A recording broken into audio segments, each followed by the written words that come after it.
मी सर्वात आधी प्रेस क्लबचे आभार मानतो की आपण आज मीट द प्रेस या संदर्भाखाली आपण चर्चा करतो आहे। मला आपण सर्वांनी या पारिवारिक कार्यक्रमात बोलल्याबद्दल आपल्या पत्रकार बंधूचे आभार मानतो। प्रदीप मैत्रेजींनी सांगितल्याप्रमाणे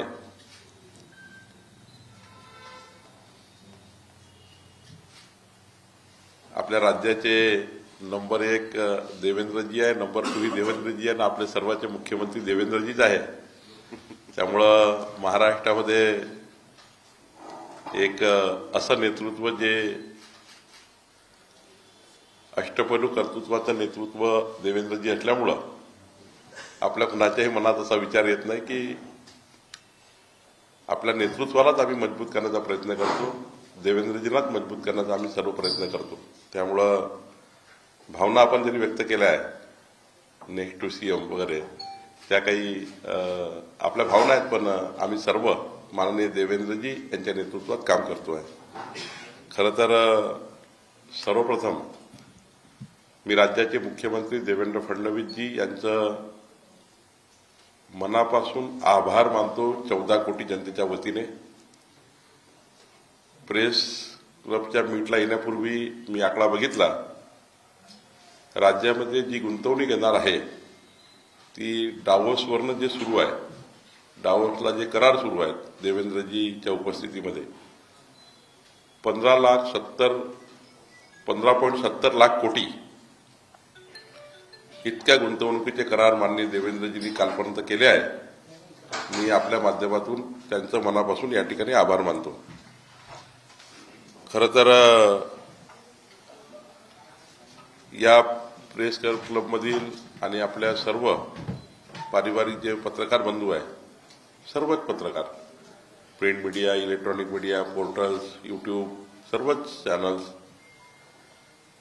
कारण आपण सर्वांनी माझ्यासारख्या छोट्या कार्यकर्त्याला आपल्या मीडियाच्या माध्यमातून आपल्या सर्वांच्या लेखणीतनं ताकद दिली नसती, ऊर्जा दिली नसती तर माझ्यासारख्या कार्यकर्त्याला समाजाचे प्रश्न सरकारसमोर मांडण्याचा एक प्रभावी जो आयुध आहे ते आपण लोक आहात आणि आपण सर्वांनी जी मदत केली आहे।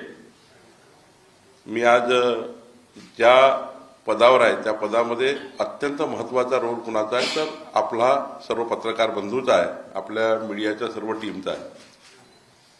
आपण संघर्षातही मदत केली आहे, सरकारमध्ये काम करताना मदत केली आहे आणि आमचं सरकार देवेंद्रजीचं सरकार असताना जे आम्ही 14 ते 19 काम करू शकलो, मध्ये आमचं सरकार नाही आलं, उद्धव ठाकरेंचं सरकार आलं, पण त्या काळातही संघर्षामध्ये आपण सर्व आमच्या पाठीशी राहिले। खरं तर लोकसभा निवडणुकीत आपण बघितलं जे काही आमच्या विरुद्ध खोटं पसरवण्यात आलं होतं ते खोटं दुरुस्त करण्याकरता आणि आमची भूमिका समाजापर्यंत खरी नेण्याकरता प्रसार माध्यमांनी आणि प्रेस क्लबच्या सर्व सदस्यांनी ज्या पद्धतीने आपण आम्हाला खरं मांडण्याकरता मदत केली, खरं पोहोचवण्याकरता मदत केली, खरं तर याबद्दलही मी तुमचे आभार मानायला पाहिजे। आज देवेंद्र फडणवीस सरकार हे पारदर्शी गतिशील सरकार म्हणून काम करण्याचा प्रयत्न करत आहे आणि महसूल मंत्री म्हणून माझा एक महत्त्वाचा वाटा या सरकारला पारदर्शी आणि गतिशील ठेवण्यामध्ये आहे। आमचं सरकार हे देवेंद्र फडणवीस सरकार हे समाजाच्या शेवटच्या व्यक्तीच्या कल्याणाकरता जो मॅन्युफॅक्चर आम्ही दिला आहे, जो आम्ही जाहीरनामा दिला आहे, तो जाहीरनामा पूर्ण करण्याचा जबाबदारी आमच्या सरकारची आहे आणि वेळेत जाहीरनामा पूर्ण करणे, वेळेत आम्ही दिलेले वचनं पूर्ण करणे ही सुद्धा जबाबदारी आमची आहे। ती जबाबदारी आम्ही निश्चितपणे पार पाडणार आहोत। खरं तर माननीय देवेंद्रजींचे मी आभार मानतो। देवेंद्रजींनी पुन्हा एकदा मला नागपूर या उपराजधानीचं आणि अमरावती महसूल विभागाच्या 2 प्रमुख जिल्ह्याचा पालकमंत्री म्हणून जबाबदारी माझ्यावर पुन्हा एकदा जबाबदारी दिली आणि ही जबाबदारी फार मोठी जबाबदारी आहे. एकीकडे पक्षाचा अध्यक्ष म्हणून काम करायचं आहे, दुसरीकडे महसूल मंत्री म्हणून काम करायचं आहे, 2 जिल्ह्याचा पालकमंत्री म्हणून काम करायचं आहे आणि पालकमंत्री म्हणून शोभेसाठी वस्तू नाही आहे. प्रत्येक तालुक्यात प्रत्येक गावामध्ये सत्तेचा संपूर्ण योजनाचा लाभार्थ्यापर्यंत सरकार पोहोचलं पाहिजे, ही जबाबदारी पालकमंत्र्याची आहे. केंद्र सरकार राज्य सरकारच्या संपूर्ण योजना समाजाच्या शेवटच्या माणसाला पोहोचवणे, पायाभूत सुविधा निर्माण करणे, जिल्हा नियोजन समितीच्या माध्यमातून जास्तीत जास्त योजनाची व्याप्ती वाढवणे, ग्रामीण भागातल्या आदिवासी भागापासून तर शेतकरी शेतमजुरापर्यंत जे प्रश्न निर्माण झाले त्या प्रश्नाला सरकारकडे नेणे, सरकारकडनं प्रश्न सोडवून आणणे. शेवटी पालकमंत्री हा प्रत्येक व्यक्तीचा पालक आहे आणि त्या जिल्ह्यात जेव्हा पालकमंत्री आपण काम करतो तेव्हा आपल्या सर्वांच्या माध्यमातून जे प्रिंट मीडिया किंवा इलेक्ट्रॉनिक मीडियाच्या माध्यमातून जे टिपण येतात किंवा जी बातमी येतं त्या बातमीला टेक ओव्हर करणे. म्हणजे नुसतं जनतेने अर्जच दिला पाहिजे असं नाही आहे. माझ्या कार्यालयामध्ये एक सिस्टीम आहे की तुमच्या लेखणीतलं जे काही आज नागपूर जिल्ह्याकरता विदर्भाकरता जे काही आज तुम्ही लिहिलं आहे त्या प्रत्येक बातमीवर काम करणे हे पालकमंत्र्याची जबाबदारी आहे. ती मी पार पाडतो आहे. माझ्याकडे एक वेगळी सिस्टीम आहे की आपल्या इलेक्ट्रॉनिक मीडिया आणि प्रिंट मीडियातनं आलेली प्रत्येक बातमीचं कॉग्निशन हे घेतलं पाहिजे, त्याची नोटीस कलेक्टरला गेली पाहिजे, त्याच्याबद्दलची नोटीस त्या डिपार्टमेंटला गेली पाहिजे, त्या डिपार्टमेंटनी त्या आपल्या आलेल्या टिपणावर काय केलं पाहिजे ते माझी जबाबदारी त्या ठिकाणी ठरतं. आणि मग शेवटी पालकमंत्री म्हणून जनतेच्या मनात काय अपेक्षा आपल्याबद्दल, आपण तर तालुक्यापर्यंत जनता दरबार घेऊ, नागपूर शहरात जनता दरबार घेऊ, जनसंवाद करू, अमरावतीत मी तेच करणार आहे जे नागपुरात केलं, पण यातून जनतेच्या मनात जे काही प्रश्न निर्माण झाले त्यांनाही सुद्धा मोठ्या प्रमाणावर न्याय देण्याची जबाबदारी माझी आहे. मी नागपूरमध्ये 11 नंबर कॉटेज याकरता राखीव केले आहे, अमरावतीमध्येही कार्यालय काढतो आहे. दोन्ही ठिकाणी मी कार्यालय काढून तालुक्यापर्यंत दौरा आणि विभागीय दौरा करणार आहे. आणि त्यामुळं एक चांगला सरकारचा जो फेस आहे पारदर्शी आणि गतिशील, हा फेस आम्ही खालीपर्यंत नेण्याचाही प्रयत्न करणार आहोत. खरं तर शेतकऱ्यांना 12 तास मोफत वीज देणे, लाडक्या बहिणींच्या योजनेमध्ये कुणी लाडकी बहीण या योजनेतून सुटून याची काळजी घेणे, अशा अनेक योजना आम्ही त्या ठिकाणी करणार आहोत. मी आश्वस्त करतो आपल्याला सर्व आमच्या बहिणी भावांना या प्रेस क्लबमधल्या, माझा दावा नाही की सारं बदलेल, पण आपल्या सर्वांच्या भावना आपण जे काही 4 तास 8 तास 10 तास काढून तुमच्या लेखणीतल्या माध्यमातून जे काही समाजाचे प्रश्न समोर आणतात, या प्रत्येक प्रश्नाला न्याय देण्यासाठी इमानदारीने प्रयत्न करणे, प्रामाणिक प्रयत्न करणे, हृदयातून प्रयत्न करणे ही माझी भूमिका राहणार आहे आणि त्याकरता मी काम करणार आहे. खरं तर आम्हाला इतकं मोठं यश मिळालं आहे, अपेक्षा खूप आहे, आशाही खूप आहे आणि आव्हानही आहेत. त्यामुळं जनतेच्या आशा अपेक्षा पूर्ण करताना आव्हानही आहेत, ते आम्ही पूर्ण करू. कारण मजबूत मुख्यमंत्री महाराष्ट्राला आहे. मोदीच्या नेतृत्वामध्ये महाराष्ट्र डबल इंजिन सरकार आहे आणि जिथे इथे आम्ही कुठल्या बाजूला कमी पडलो तर मोदीजी आम्हाला सांभाळून घेतात. मोदीजींनी आम्हाला आत्ताच आमदारांच्या बैठकीमध्ये सांगितलं की केंद्र सरकार भक्कमपणे महाराष्ट्राच्या मागे उभा आहे, देवेंद्र फडणवीसांच्या मागे उभा आहे, सरकारच्या मागे उभा आहे. त्यामुळे आता ही सुवर्ण संधी आहे विदर्भाच्या विकासाकरता, नागपूरच्या विकासाकरता, अमरावतीच्या विकासाकरता, विदर्भ मराठवाड्याच्या विकासाकरता की देवेंद्रजी हे आपले मुख्यमंत्री आहेत, नागपूरवरनं येतात. त्यामुळे पुन्हा तो 2014-19चा काळ माननीय नितीनजीच्या नेतृत्वामध्ये ज्या पद्धतीने आपण समोर जातो आहे विकासाकरता, इकडे नितीनजी आहे, दुसरीकडे मी आहे, तिसरीकडे देवेंद्रजी आहे, अशा वेळी जर आपण विदर्भाला आणि महाराष्ट्राला पुढे नेऊ शकलो नाही तर मात्र मग आपल्याला काळ वाईट ठरवेल. त्यामुळं एक एक मिनिट, एक एक क्षण हा आम्हाला या ठिकाणी डेव्हलपमेंटला द्यायचा आहे. समाजाचा, सर्व धर्माचा विचार करून काम करायचं आहे.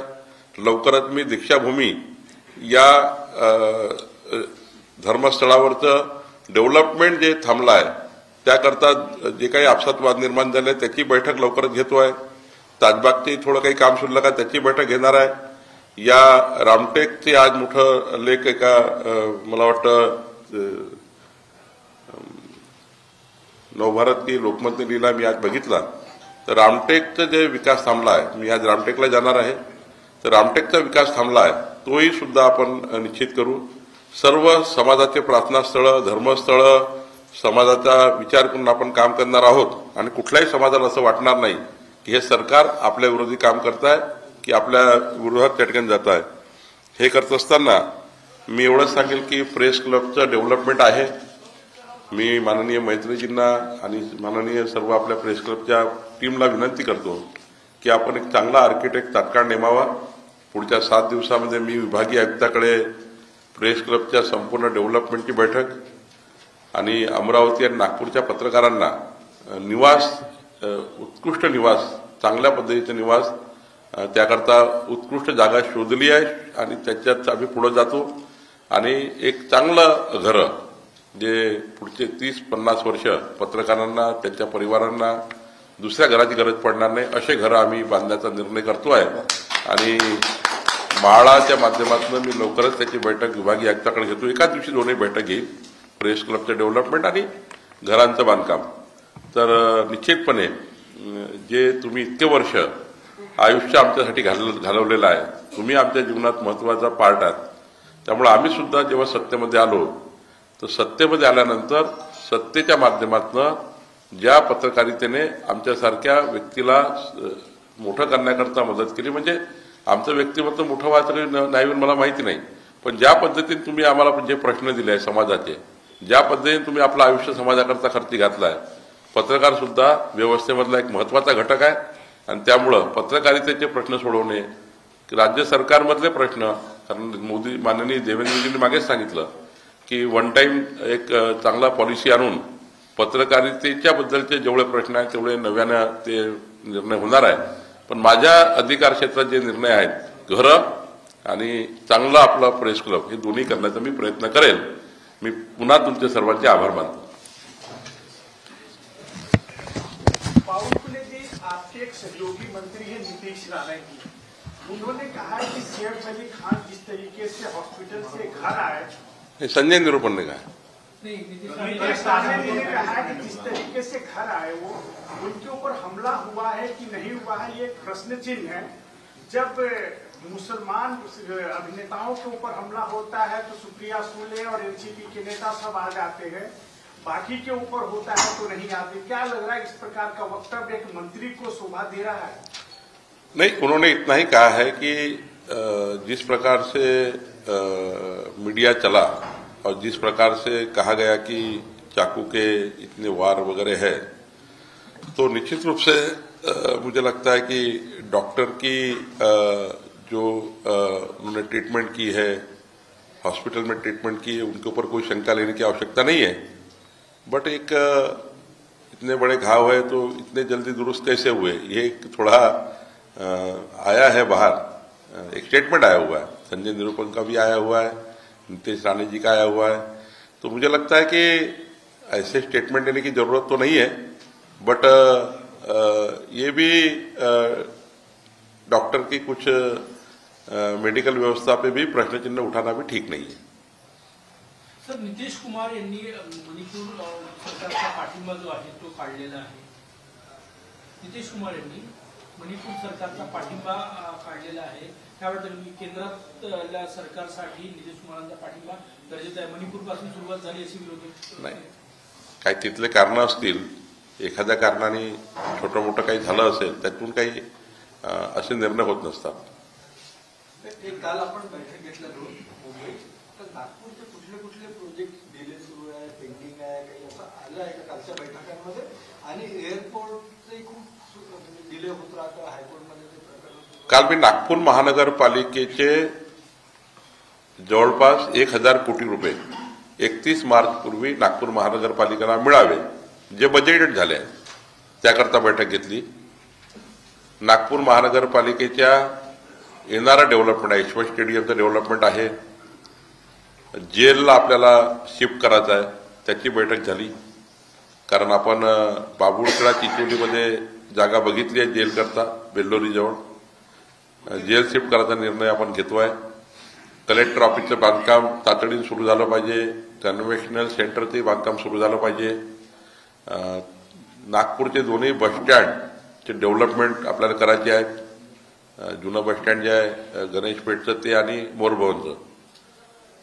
मी आधी सांगितलं यशवंत स्टेडियम चांगलं बांधायचं आहे. त्याच्याकरता जे काही आरक्षणाचा विषय होता, जवळपास 29 नागपुरातल्या नवीन प्रोजेक्ट करता या बैठकी झाल्या. त्याकरता लागणाऱ्या निधीबद्दल चर्चा झाली. जे बजेटेड पैसे 1000 कोटी ते कॉर्पोरेशनला मिळावे याकरता चर्चा झाली. एनआयटी मधलं जे भाग आहे हायकोर्टमध्ये स्टे आहे, पण एनआयटीचा एरिया जो आहे नागपूर शहरातला आणि कॉर्पोरेशन आहे, या दोघांनी आता एक फायनली डेव्हलपमेंट प्लॅन सरकारचा 20 वर्षापासून नाही आहे. नागपूरचा डेव्हलपमेंट नवी डीपी प्लॅन, तर नागपूरचा नवीन डीपी एनआयटीच्या जागेसहित कॉर्पोरेशननी करावा. म्हणजे कॉर्पोरेशनच्या जागा आणि एनआयटीच्या जागा असं वेगळं न पाहता कॉर्पोरेशननी पूर्ण डीपी करावा, डेव्हलपमेंट प्लॅन तयार करावा, यावरही अंतिम चर्चा झाली. नरसाळा उडकेश्वर भागातल्या तिथे मलनिस्सारण जलनिस्सारण योजनेवर चर्चा झाली. अशा 29 प्रकल्पावर आम्ही चर्चा केली. आणि सोबतच एनआयटी मधले काही प्रश्न होते, एनएमआरडीएचे काही प्रश्न होते. एनएमआरडीएला 729 कोटी रुपयाची गरज आहे सिवेज ट्रीटमेंट सिस्टीम करण्याकरता, त्यांची चर्चा झाली. काल पीडब्ल्यूडी डिपार्टमेंटची चर्चा झाली. त्यामध्ये महत्वाचे 4 प्रश्न आम्ही करतोय. एक, आमदार निवासाला बीओटी तत्वावर लवकरच निर्णय आम्ही घेतोय. नागभवनच्या इमारतीच्या ऐवजी एक टावर बांधून त्या ठिकाणी नागभवन टाईपच टावर बांधायचा, त्या ठिकाणी मंत्री राज्यमंत्रीचे कॉटेजेस करायचं आहे. ISIPS सारखी एक टावर करायचा, ISIPSचा एक टावर करायचा आणि एक टावर आपला बांधकाम भवन, वेगवेगळ्या ठिकाणी आपले पीडब्ल्यूडी कार्यालय आहेत त्याचा बांधकाम भवन एक बांधकाम करायचा. आणि पीडब्ल्यूडी कडले 32 वेगवेगळ्या विभाग जे आहेत नागपुरातले, कृषी विभाग, त्यांच्या इमारती, याचेही प्रस्ताव काल चर्चा झाली. 32 वेगवेगळ्या विभागाच्या इमारती ह्या प्रस्ताव पेंडिंग आहेत, त्याच्याही प्रस्तावाची चर्चा झाली. मला वाटतं हे सर्व बांधकामं नागपूर जिल्हा कलेक्टर ऑफिस सहित आणि कॉर्पोरेशन सहित यावर चर्चा झाली. विमानतळावर काल काही चर्चा झाली नाही, त्याची वेगळी बैठक होणार आहे. पण नागपूर शहराचं संपूर्ण डेव्हलपमेंट करण्याकरता आम्ही आता काम करतोय. शरद पवार आणि अजित पवार यांची बंधद्वार चर्चा झालेली आहे. गेले काही दिवस असं बोलतात की तुम्ही राष्ट्रवादी एकत्रित येतील, तुम्ही कशा अर्थाने या सगळ्या भेटी करता? नाही, त्यांनी बंदाड चर्चा करायची की खुली चर्चा करायची त्यांचा प्रश्न आहे. पण आज तरी ज्यांच्या विरुद्ध जे निवडून आले आहेत, आम्ही तिघांनी चर्चा केली आहे, एकनाथजी, मी आणि देवेंद्रजी आणि अजितदादांनी, की सध्याच जे आपल्या विरुद्ध लढले आहेत त्यांना तुर्तास महायुतीच्या कुठल्याही घटक पक्षाने आपल्या पक्षात प्रवेश करून घेऊ नये अशी तुर्तास चर्चा झाली आहे. म्हणजे आमच्या विरुद्ध समजा उद्या लढलं असेल त्यांना पक्षात घेणे, महायुतीला डॅमेज करतील. किंवा आत्ताच महायुतीच्या कार्यकर्त्यांनी मोठी लढाई केली आहे विधानसभेची, त्या ठिकाणी आपसात जे इतक्या रिव्हेंजफुली लढले नाही, आताच ते सरकारचा फायदा घेण्याकरता पार्टीत येत असेल किंवा सरकारमध्ये येत असेल, तर सध्या तुर्तास आम्ही तिन्ही पक्षाने विचार केला आहे की चर्चा करूनच नंतर निर्णय व्हावे.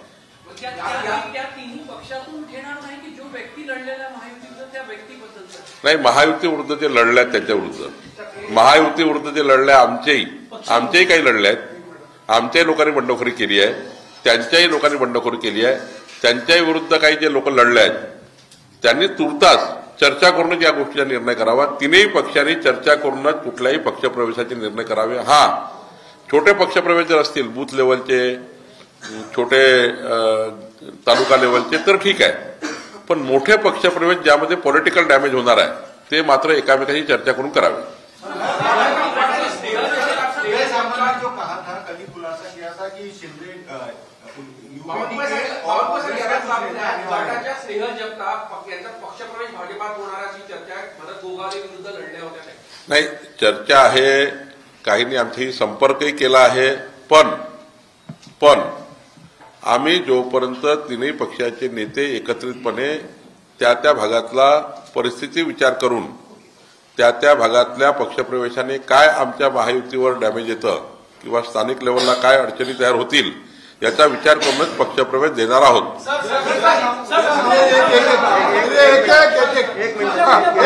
पक्षाच्या नेत्यांनी संपर्क साधला प्रवेशासाठी? नाही, आता सरकार आल्यानंतर अनेक लोक अस्वस्थ राहतात आणि त्यामुळं त्यांच्याकडे आमच्याकडे सर्वांकडे याद्या आहेत. अजित पवारांकडे एक मोठी यादी आहे, आमच्याकडे आता सर्वात मोठा पक्ष देवेंद्रजी मुख्यमंत्री, मोदींचं सरकार हा विचार करतात तर आमच्याकडे मोठी यादी आहे आणि एकनाथ शिंदेकडे यादी आहे. तर आम्ही तिघही बसणार आहोत, तिघही बसून चर्चा करणार आहोत आणि काय कुठल्या पक्षप्रवेशाने महायुती अजून भक्कम होईल, म्हणजे आमची पार्टी भक्कम होईल, अजित पवारही भक्कम होतील, कुठल्या पक्षप्रवेशाने आम्ही मजबूत होऊ त्याचा विचार करू, कुठल्या पक्षप्रवेशाने आमचं त्या ठिकाणी महायुतीला डॅमेज होईल त्याचाही विचार आम्ही करू. सर, स्थानिक स्वराज्य संस्थेच्या अनेक वर्षापासून निवडणुका झाल्या नाही, 5-5 वर्ष काही नगर परिषदेच्या निवडणुका झाल्या नाही, महानगरपालिकेच्या झाल्या नाही, प्रशासन सांभाळत आहे आणि काल सुप्रीम कोर्टाचा निर्णय येणार होता ओबीसीच्या आरक्षणाच्या संदर्भात, तो सुद्धा आला नाही.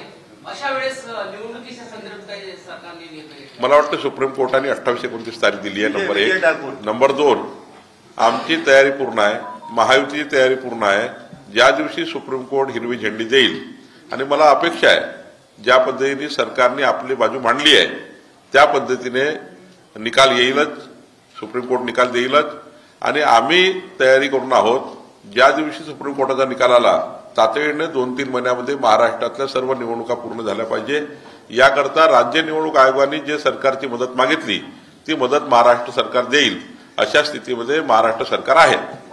उदय सामंत यांनी असा दावा केलेला आहे की उभाठा गटातला एक मोठा गट उद्या शिवसेनेत येऊ शकतो आणि त्यासाठी उद्या अमित शहा मुंबईमध्ये येतात. अमित भाईच्या दौऱ्याचा या विषयाची काही संबंध नाही. उद्या मी दिवसभर अमित भाई सोबत आहे, त्यामुळं याचा कुठेही चर्चा नाही, याबद्दलची कुठलीही आमच्याशी संबंध नाही.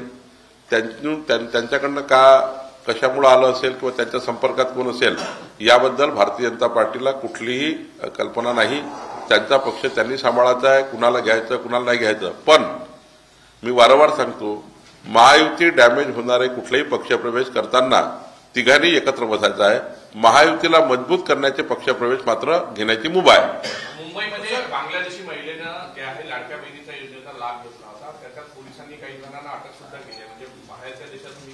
तेच सांगितलं मागे देवेंद्रजींनी आणि आमच्या आदिती तटकरेजींनी की ज्यांनी चुकीच्या पद्धतीने त्या योजनेचा लाभ त्या काळात घेतला असेल त्यातील काही जे पॅरामीटर आहेत ते तोडले असतील किंवा नियम तोडले असतील त्यांना ते कमी करण्याचा प्रयत्न करतील आणि ज्यांनी असे बांगलादेशी लोक आले त्यांचे गुन्हे दाखल झाले पाहिजे. आता महिलांचा लाभ माणसाने घेतला तर गुन्हा दाखल का होऊ नये, त्यांना सवय लागतील असं चुकीच्या योजना घेण्याची. म्हणजे योजना घेताना चुकीच्या लोकांनी घेतला असेल तर गुन्हे दाखल झाले पाहिजे, योजना रद्दही केली पाहिजे. विजय ठाकुर प्रवेश को लेकर महायुति ने क्या निर्णय किया है और साथ ही उदय सामंत ने जो खुलासा किया था यूपीपी और कांग्रेस के कुछ लोग आने वाले उसके बारे में? महायुति में ऐसा निर्णय हुआ है कि जो महायुति को मजबूत करने वाले पार्टी प्रवेश है, जो लिस्ट हमारे पास है, एकनाथ जी के पास है, जो आई है, अजित दादा के पास भी पार्टी प्रवेश करने के लिए लोग आए हैं.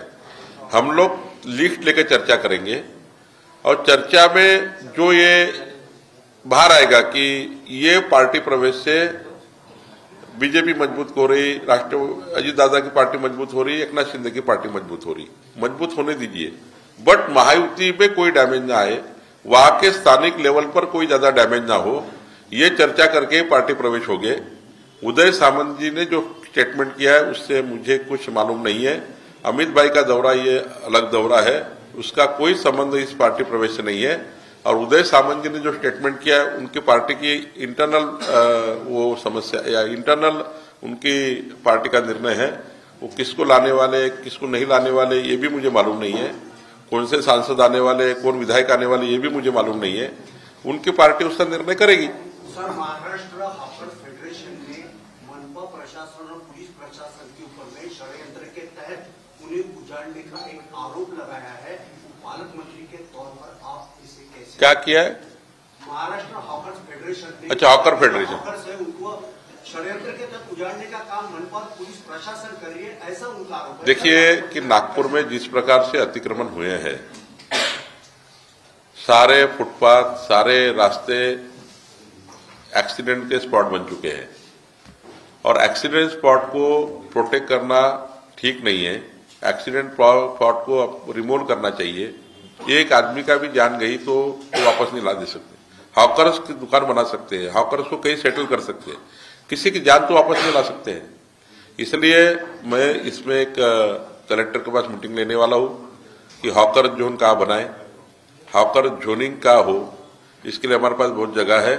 और रास्ते के अतिक्रमण भी आप देखें, हसनबाग की तरफ जाके देखिए, हसनबाग से जो खरबी रोड जाता है, आप हर रोड पे जाकर देखिए, मुर्गे, कबाड़ी, हर जगह जिस प्रकार से अतिक्रमण नागपुर शहर, इतना बड़ा नागपुर शहर का डेवलपमेंट कर रहे हैं, आप लोगों की सुविधा दे रहे हैं और इसमें कोई भी मुर्गा वाला आता है वो बैठ जाता है, अंडा वाला आके वो बैठ जाता है, कोई कपड़े वाला आके बैठ जाता है। तो मुझे लगता है उनका व्यवसाय चलना चाहिए, एक उनकी भी रोजी रोटी उस पर है, हर व्यक्ति का पेट उसके ऊपर है। लेकिन ये करते वक्त नागपुर शहर का किसी का भी एक्सीडेंट नहीं होना चाहिए, हम उसमें भी दोषी नहीं होना चाहिए, इसलिए हम ये कर रहे हैं।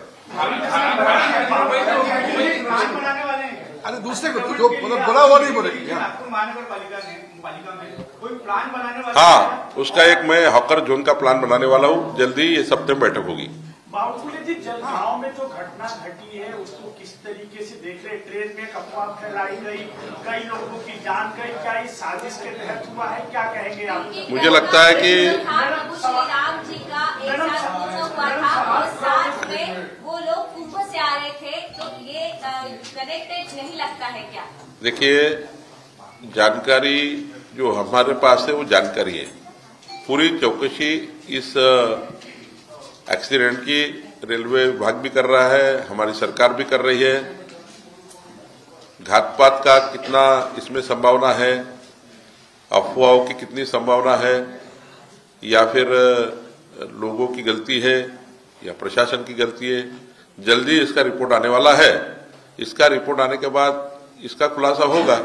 केंद्र सरकार, राज्य सरकार ने पूरी दखल ली है इसकी।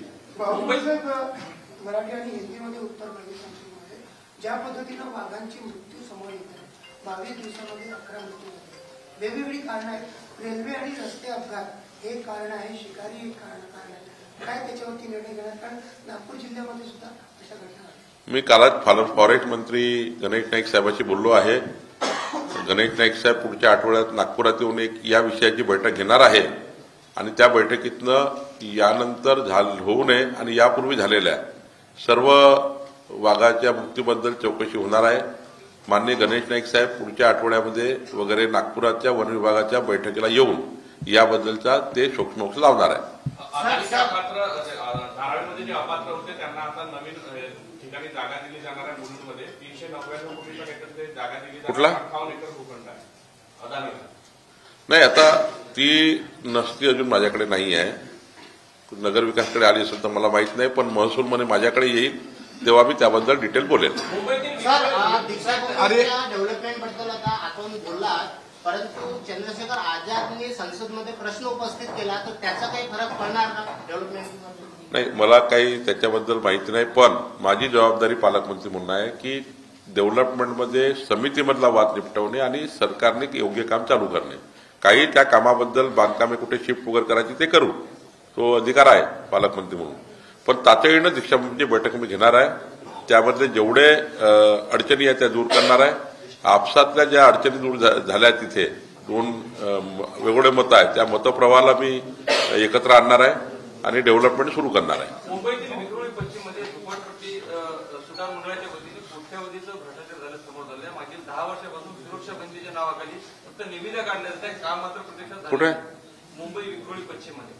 आता मुंबईचा प्रश्न मला तपासून बघावा लागेल। आज आपण मीट प्रेस नागपूरमध्ये आहे, मीट प्रेस नागपूरमध्ये प्रश्न होता की राज्यामध्ये नवीन जिल्हे जे आहेत तयार करण्यासंदर्भात प्रस्तावित आहेत आणि आता या संदर्भात काही निर्णय होणार आहे का? नवीन काही जिल्हे घोषणा होणार आहे, अहिरी आहे, चिमूरचा विषय प्रलंबित आहे, असे महाराष्ट्रात अनेक जिल्हे तयार करण्यासंदर्भात सध्या नवीन जिल्हे करण्याचा कुठलाही प्रस्ताव शासनाकडे नाही। 2027चं सेन्सस आल्यानंतर काही प्रस्ताव येऊ शकतात, पण महसूल विभागाकडे एक प्रस्ताव सुरू आहे अप्पर जिल्हाधिकारी कार्यालय वाढवण्याचे. जसं नागपूरमध्ये काटोल अप्पर जिल्हाधिकारी कार्यालय होऊ शकतं, जसं पुण्यामध्ये मावळ आणि बारामती 2 अप्पर जिल्हाधिकारी कार्यालय होऊ शकतात, नाशिकमध्ये एखादं अप्पर जिल्हाधिकारी कार्यालय होऊ शकतं, संभाजीनगरला होऊ शकतं. अप्पर जिल्हाधिकारी कार्यालय त्याची पूर्ण आस्थापना, त्यातून मग जिल्हाधिकाऱ्याचा भार कमी होऊन 2 ॲडिशनल कलेक्टर जर नागपूरला झाले तर मोठा लोड कमी होईल. 4 तालुके 5 तालुके तिकडं, या ॲडिशनल कलेक्टरला 5 तालुके, त्यानंतर कलेक्टर. ॲडिशनल कलेक्टर आणि त्याची आस्थापना मात्र 100 दिवसाच्या आत करण्याचा आमची योजना आहे. सर एक प्रश्न असा, नागपूर विमानतळाचं काम जे आहे रिकार्पेटिंगचं ते अद्याप झालं नाही. जे त्याला वेळ दिली होती ती 1 महिन्याची होती आणि 1 महिन्याचं काम झालं नाही तर अधिकाऱ्यांना कारवाई केली जाईल असं आदेश देण्यात आले होते. विमानाचं तिकीट 22,000 रुपये 25,000 रुपये आहे आणि पेशंट असतात, रेल्वेमध्ये बुकिंग मिळत नाही, एक वेटिंग सुद्धा क्लिअर होत नाही. अत्यंत महत्वाचं इन्व्हेस्टमेंट नागपुरात एवढी मोठी येत आहे, त्यामुळे नागपूर विमानतळाचं रिकार्पेटिंग जे आहे त्याच्यावर तुम्ही पालकमंत्री म्हणून कसं? माननीय नितीन गडकरी साहेबांनी मोठा पुढाकार घेतला होता, किमान 60% तरी काम झालं. आता महिनाभरात 40% पूर्ण होईल, पण असं आता कॉलर पकडून म्हणता येत नाही की महिनाभरात कार्य झालं पाहिजे. त्यांनी प्रयत्न केले, पण 60% पूर्ण झालं. 40% 15 दिवसात पूर्ण होईल आणि आपला जो प्रश्न सुटेल आणि मग नवीन विमानतळाचं काम तर चालू होतो आहे.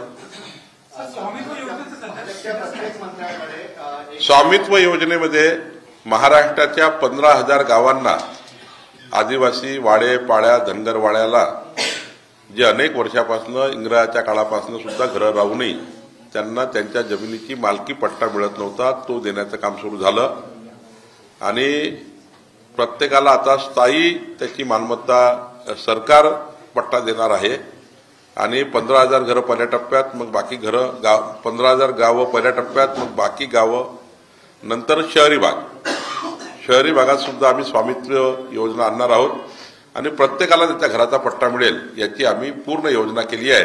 पुढचे 3 वर्षामध्ये एकही महाराष्ट्रातलं एकही घर असं असणार नाही ज्याला स्वामित्व मिळणार नाही. भाजपच्या प्रत्येक मंत्र्याकडे एक कार्यकर्ता नेमणूक समन्वयक म्हणून करण्याचे आदेश दिले आहेत, तसं नियुक्ती जाहीर करण्यात आली आहे. 3 बाबी आम्ही करतोय.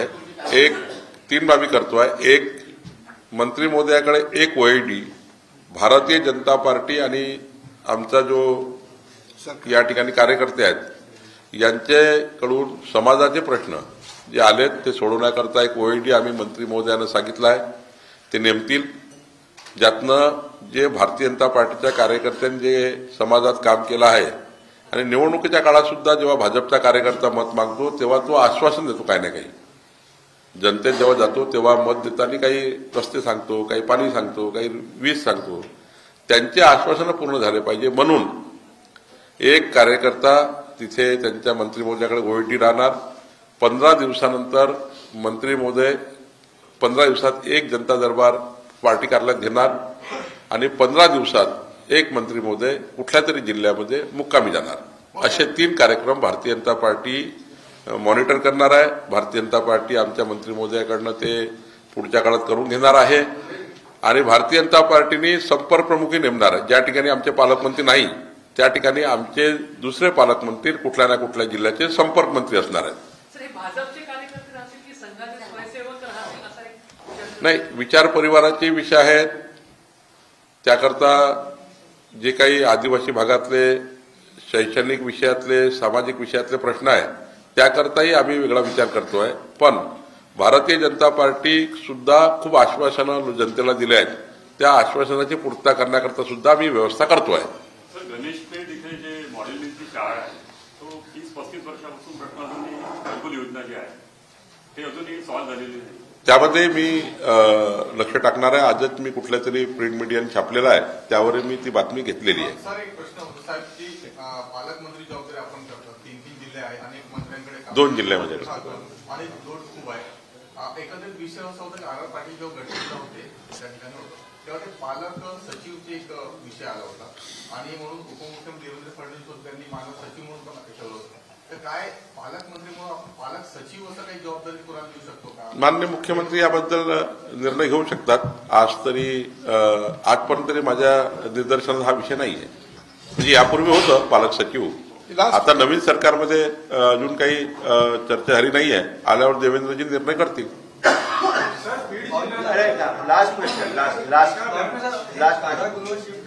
2018 मध्ये आपण अनाऊन्स केलं होतं त्यावेळी प्लॅन केलं तर आता नेमकं काय प्लॅन आहे? आता जागा जी पाहिजे होती ती जागा आयडेंटिफाय झाली, त्याचं आरक्षणही झाला. ती बाबुळखेडा आणि चिचोली गाव जे कोराडीच्या मागे आहे आणि आपण नाक्यापासून गेलो तर डायरेक्ट बेल्लोरी जे हनुमान मंदिर आहे, पंचमुखी हनुमान मंदिर, आणि बाबुळखेडा गाव आहे त्याच्या बाजूला जी 150 एकर जागा आहे त्या 150 एकर जागेला आम्ही आयडेंटिफाय केला आहे. आरक्षणही झालं आहे. आता त्याचा टेंडर काढून एकतर बीओटीवर बघू किंवा सरकारकडनं पैसा आणू, पण काही करून जेल ही शिफ्ट झाली पाहिजे. माननीय न्यायालयाने सुद्धा त्यामध्ये थोडा आता आम्ही चर्चा करणार आहोत, कारण न्यायालयाची सुद्धा महत्वाची भूमिका आहे. व्हिडिओ कॉन्फरन्सनी त्या ठिकाणी IITचा सपोर्ट घेऊन मोठ्या प्रमाणावर न्यायालय जोडणे, आरोपीला एवढा दूर आणण्याची गरज नाही, असे वगैरे जे विषय त्यामध्ये तांत्रिक विषय आहेत ते आम्ही पूर्ण करणार आहोत. पण जेल मात्र नक्की शिफ्ट होणार आहे.